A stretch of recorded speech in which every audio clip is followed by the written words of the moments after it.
Hello, xin chào các bạn đã quay trở lại với kênh YouTube Review 5 phút.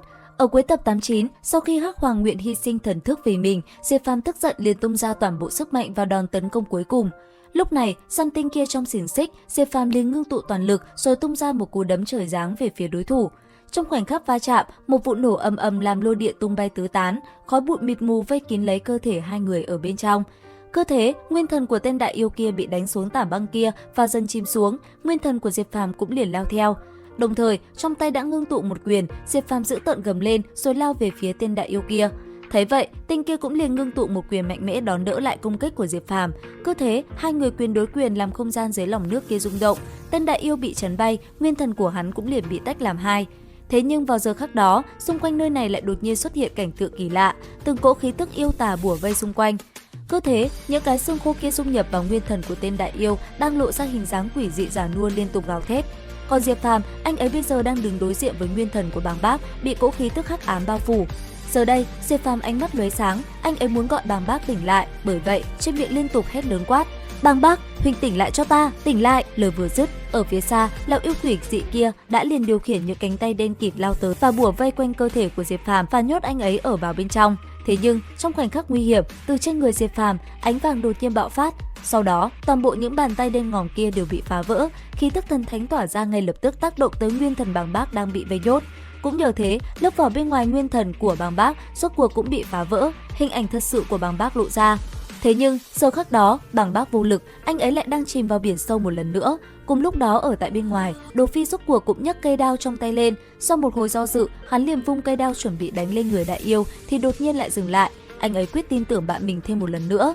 Trở lại với Diệp Phàm, nhìn Bàng Bác đang dần chìm xuống, anh ấy đã liền lao tới nắm lấy tay bạn mình và kéo lên.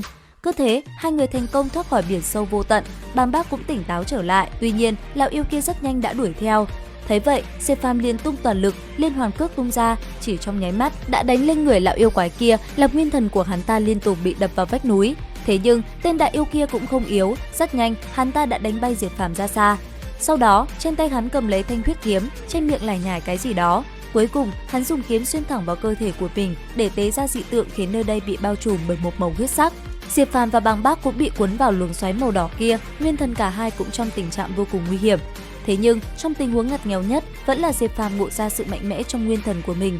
Ngay lập tức, anh ấy kết ấn rồi gầm lên một tiếng, ánh vàng trong cơ thể dần tỏa sáng. Cuối cùng, khi luồng ánh sáng màu đỏ của tên đại yêu kia dần thu nhỏ, nhốt cả hai vào bên trong, thì đột nhiên một vụ nổ ầm ầm bạo phát, ánh vàng xuyên qua từng luồng huyết sắc kia và phá tan nó. Cứ thế, nguyên thần Diệp Phàm cùng Bàng Bác thoát ra khỏi không gian nguyên thần của tên đại yêu. Nhất thời ở bên ngoài, từ nơi thân thể của tên đại yêu kia đang đứng, khi hắn ta mở hai mắt, một luồng kinh khí mạnh mẽ cũng liền tỏa ra, làm nơi đây như chấn động. Ở bên cạnh, nguyên thần quay về khiến Diệp Phàm cũng tỉnh táo trở lại. Nhìn đại yêu chớp mắt đã trở lại là Bàng Bác, Diệp Phàm vui sướng vô cùng. Và tất nhiên, Bàng Bác cũng vậy, mặc dù không có lại được cơ thể, thế nhưng thần thức bây giờ đã thanh tỉnh, làm anh ấy rất vui sướng. Bên cạnh Đồ Phi cũng vậy, hắn nhìn Diệp Phàm tỉnh lại thì rất vui mừng. Tuy nhiên, ngay khi ba người nhìn sang Hắc Hoàng đang nằm bất động bên cạnh thì vô cùng lo lắng.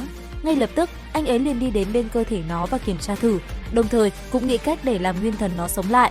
Cũng lúc này, ở tại bên ngoài, Thanh Y Tiểu Giao Vương cũng đã cho người đến Bất Lao Điện. Vừa tới, hắn cùng tên thị vệ lại tấu hài một chút rồi mới sai quân lính mau chóng mở cổng. Còn ở tại bên trong, sau khi Diệp Phàm cất thân thể của Hắc Hoàng đi, Bàng Bác đã liền chạy tới, khoác vai Diệp Phàm cùng Đồ Phi nói: "Đừng buồn nữa, ta vẫn còn đang đói đây, chúng ta đi làm vài ly, vừa uống vừa nói chuyện, đi." Dứt lời, khoác vai hai người, Bàng Bác liền dẫn họ ra ngoài.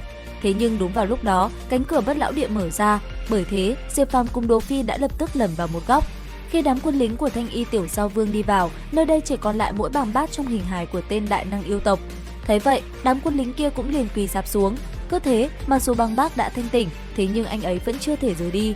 Thời gian trôi qua, không lâu sau, Diệp Phàm đã ở tại một gian phòng nhỏ. Sau một hồi chờ đợi, Tần Giao với vóc dáng mềm mại cũng đi tới.